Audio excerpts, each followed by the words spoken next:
ఈ వారం వృషభ రాశి వారికి ఎలా ఉందంటారు? వృషభ రాశి వారికి 3 గ్రహాలు యోగిస్తున్నాయి తల్లి. 2వ రాశిలో బుధ శుక్రులు, లాభంలో రాహువు. బుధ శుక్రుల యొక్క బలము ఇటు వ్యాపార రీత్యా అటు ఆర్థిక పరంగా సహకరిస్తుంది. ఏకాదశి రాహువు కార్యసిద్ధిని, పట్టుదలని ప్రసాదిస్తుంది. వ్యాపారంలో విశేషమైన అదృష్టం లభిస్తుంది. ఉత్తమమైన లాభాలుంటాయి. మీ ఆలోచన విధానానికి తగ్గట్టుగా వ్యాపారాన్ని అభివృద్ధి పరచండి.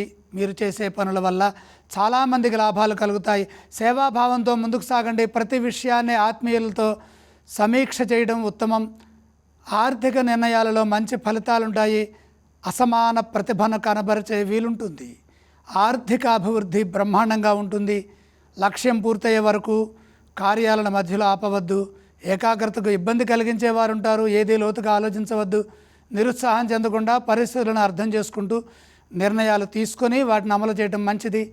ఉద్యోగపరంగా జాగ్రత్తలు తీసుకోవాలి. అభిమానాన్ని దెబ్బతీసేవారు ఉంటారు కాబట్టి మానసిక దృఢత్వంతో బాధ్యతలను పూర్తి చేయండి. అవరోధాలు వాటంతటవే తొలగిపోతాయి. మీ ధర్మం మిమ్మల్ని సదా కాపాడుతుంది. నిరంతర సాధనతో మీరు చేస్తున్న ప్రయత్నాల్లో అద్భుతమైన పురోగతి చక్కగా లభిస్తుంది. ఈ వారం వృషభ రాశి వారు ఏ స్తోత్రం పఠిస్తే బాగుంటుంది? వృషభ రాశి వారు సూర్యుడిని స్మరించడం ద్వారా మేలు చేకూరుతుంది. గురుగారు, అలాగే ఈ రాశి వారు ఈ వారం ఏ ఆలయాన్ని సందర్శిస్తే బాగుంటుందంటారు?